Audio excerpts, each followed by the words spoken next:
नमस्कार, मैं हूं राजेश बादल। स्वागत है आपका वोट बाजार में। यह है वोट बाजार। यहां एक वोट के ढेरों हैं खरीदार। कोई दिल से, कोई काम से, कोई दाम से, कोई काम से मांगते हैं सभी वोट ऊपर वाले के नाम से। यहां हम देखेंगे इस वोट बाजार में क्या है हाल यहां के। मैं इस वक्त हूं महिषी में, और ये महिषी वो जगह है जहां पर किसी जमाने में शंकराचार्य का मंडन मिश्र के साथ एक धुआंधार मुकाबला हुआ था ज्ञान का। लेकिन देखते हैं क्या मुकाबला था तब का और क्या मुकाबला है आज का। लेकिन इससे पहले महिषी के बारे में कुछ बात बताएंगे हमारे साथ विनोद मिश्र। विनोद जी, कैसे आप बताएंगे महिषी को, कैसे आप? यहाँ के पारंपरिक स्थान, तीर्थ स्थान, पवित्र स्थान, सिद्ध स्थान महिषी मंडन धाम है जी। और इसके विषय में मैं एक पैराग्राफ या दो पैराग्राफ का मैं संगीत लेकर के सुनाता हूँ। भैया जेबा जखन मिथिला धाम हुनक गाम देखिहा। भैया जेबा जखन मिथिला धाम हुनक गाम देखिहा। हुनक गाम देखिहा, ललित गाम देखिहा, ललित गाम देखिहा, मंडन गाम देखिहा। भैया जे जखन मिथिला धाम हुनक गाम देखिहा। भैया जेबा जखन मिथिला धाम हुनक गाम देखिहा। ये मिश्र जी ने हमको बताया कि मंडन मिश्र का ये जो गांव है, मंडन मिश्र की जो कहानी है तब के मुकाबले में और आज जो मुकाबला, चुनावी मुकाबला हो रहा है, जानते हैं आचार्य जी से क्या तब का जो मुकाबला था और आज जो मुकाबला, चुनावी मुकाबला हो रहा है, उसमें क्या अंतर है? ऐसा है, ज्ञान के मुताबिक तो आज का कोई मुकाबला ही नहीं है। ज्ञान और अज्ञान के बीच तो उस जमाने में था नहीं, वो तो शास्त्रार्थ था। शास्त्रार्थ यानी शास्त्र का निचोड़ लेना, ज्ञान का, परिपक्व ज्ञान को, सिंथेटिक ज्ञान, नॉलेज को पकड़ना। लेकिन आज का जो चुनावी मैदान है उसमें जब आप वोट करेंगे, अब कुछ दिन बाद वोट करेंगे, तो आप क्या पाते हैं कि क्या स्थिति है? देखिए, ऐसा है कि by the people, of the people, for the people, ये तो अभी तक सही उतरा है मायना पूरे दुनिया में। इराक से लेकर के नेपाल तक देख लीजिए, सही मामले में जनता तो खरी उतर आ रही नहीं है। तो ये तो कसौटी ही रहा।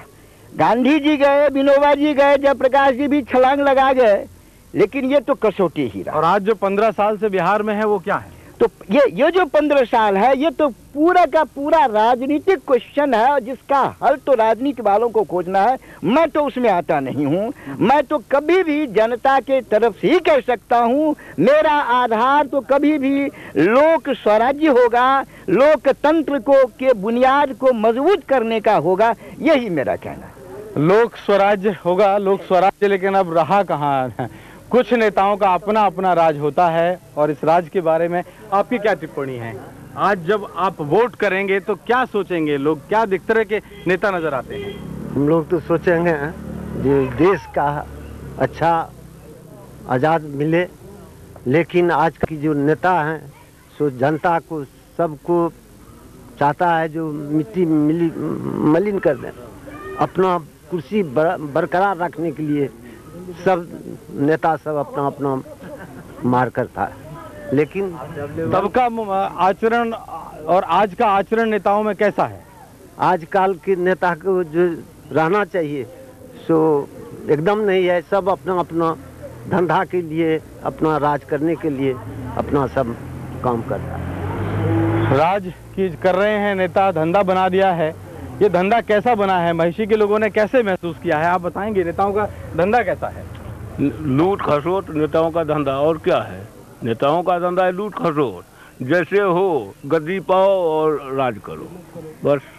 आप सब लोग सहमत हैं कि आज के नेता सिर्फ लूट खसोट वाले रह गए हैं, अपना धंधा करने सभी लोग? लेकिन एक सेवा बल से कोई भी राजनीति में नहीं आना चाहता है। धन बल, जन बल और सामंती बल से। हाँ, पहले तो वोट लेकर के बहुत कॉल जोड़ करके वोट ले लेते हैं, फिर बाद में उनका सामंती चलता रहता है। जनता तो बेपनाह है, उनको तो कहीं आशा है नहीं, वही उसी नेता को वोट दिया और वही आ रहा है तुम्हारा भी हिस्सा खाएंगे, सबका हिस्सा खाएंगे। जब एक ही आदमी खा रहा है देश का हिस्सा जनता का हिस्सा, तब क्या होगा? तो अंधेरे अंधेरा रहेगा। परिभाषा ही समाप्त है। ऐसा नेता और अपराधी में कोई अंतर है क्या? नहीं, कोई अंतर नहीं है। नेता और अपराधी में कोई अंतर नहीं रह चुका है। वास्तविकता यही है कि एक ही डकैत हर चौराहे पर अपना अपना रूप बदल के लूटते हैं। कभी इस पार्टी से आते हैं, कभी उस पार्टी से आते हैं। तो कहना यह मोटा पूरे गांव के या खास करके बिहार वासियों को ये खास अपील होना चाहिए, जो यहाँ जो बन रही है सत्ता का माहौल, जो 15 वर्षों से कुशासन है, जितना पब्लिक उत्पीड़न में गया है, जितना दमन हुआ है, उस सब का इस बार एकजुट होकर बहिष्कार करें हम लोग। लेकिन दिक्कत तो ये है कि चुनाव के पहले तो हर नेता वादा करता है, लोगों से बड़ी बड़ी अपीलें करता है, लेकिन चुनाव के बाद वो सारे वादे भूल जाता है। अब ऐसे में कैसे आप पहचानेंगे लोगों को, उन नेताओं के जो अच्छा काम करेंगे? आप बताएंगे कैसे पहचानेंगे आप? अच्छा काम तो करता ही नहीं है नेता, तो कैसे पहचानेंगे हम लोग? वादा करता है, इलेक्शन के समय में आके वादा करता है और जाता है, भूल जाता है, तो हम कैसे जानेंगे अच्छा नेता है या बुरा नेता है? वो पहचान तो उसमें है ही नहीं, करेंगे हम लोग क्या? तो लोगों को गुस्सा नहीं आती ऐसे मामले पे जब ऐसे नेता सामने आते हैं? तो अपने सर फोड़ लेना चाहता है। देखिए लोगों को गुस्सा क्या आता है? फोड़ लेना चाहता है गुस्सा से। जहाँ तक गुस्सा की बात है, प्रति वर्ष मतलब जब भी चुनाव होती रही है तो एक वही व्यक्ति आता है अगले वादे लेकर के, दूसरा व्यक्ति आता है वही वादे लेकर के। पार्टी का तो कोई बात नहीं है, व्यक्ति तो ठकाता है। अगर किसी भी गांव में 2 दुकान है, एक दुकान बहुत ज्यादा लूटता है तो आदमी दूसरा ही दुकान जाएगा, तीसरा दुकान तो है नहीं। आपके लोकतंत्र में कोई तीसरा रास्ता बचा है क्या? कोई अलग से कोई नेतृत्व खड़ा कर दे जिसको मालूम। भाई ये तो कह रहे हैं कि लोकतंत्र में कोई तीसरा रास्ता नहीं है। आप लोग सोचते हैं सही कह रहे हैं? ये है कोई लोकतंत्र में कोई तीसरा रास्ता नहीं है। यहाँ तो बहुत उग्रवाद भी बहुत है, बहुत लोग चुनाव के लिए बंदूक भी लाते हैं। तमाम ये जितने भी तमाम नाटक है सब कुर्सी प्राप्ति के लिए और चुनाव करने के लिए होते हैं, जिसमें धन बल, जनबल और बाहुबल की प्राथमिकता होती है। और क्या प्राथमिकता होगी? लूटते हैं व्यक्ति, गरीब लुटाते हैं। देश के हित में कदम रोकना नेता सबसे पार लगने वाली नहीं है। वो तो कोई जनता कहीं बचा होगा। आप कुछ बोल रहे हैं? नेता तो है नहीं ये। हाँ, थोड़ा आगे आइए ना। ठेकेदार लोग जो हैं वो नेता राजनीति में आते हैं और अपने धन बल से, बाहुबल से लोगों को दबाकर अपना वोट लेकर के लूट करके जाते हैं और लूटते ही हैं। तो इस बार जब आप लोग सब वोट करेंगे तो क्या सोच के करेंगे? ऐसा पहले प्रयास करेंगे जो ठेकेदारी प्रवृत्ति से जो राजनीति में आ रहे हैं, उन इलेक्शन में आ रहे हैं, उनका बहिष्कार किया जाए। आप सब लोग इस बात से सहमत हैं कि ऐसे नेताओं का बहिष्कार करेंगे? जी जी। जो यहाँ के लिए यहाँ की संस्कृति के साथ कैसे खिलवाड़ होती है, यहीं से प्राप्त बुद्ध की मूर्ति सहरसा कारुखंड संग्रहालय से चोरी हो गई, जो कि यहाँ पालकालीन इतिहास का बहुत बड़ा द्योतक है, जो शाक्त और सनातन धर्म का समन्वय स्थल रहा है इस जगह, और सरकार इसके प्रति पूरे उदासीन है। एक साक्ष्य। चलिए, नेताओं पे भी बात हुई।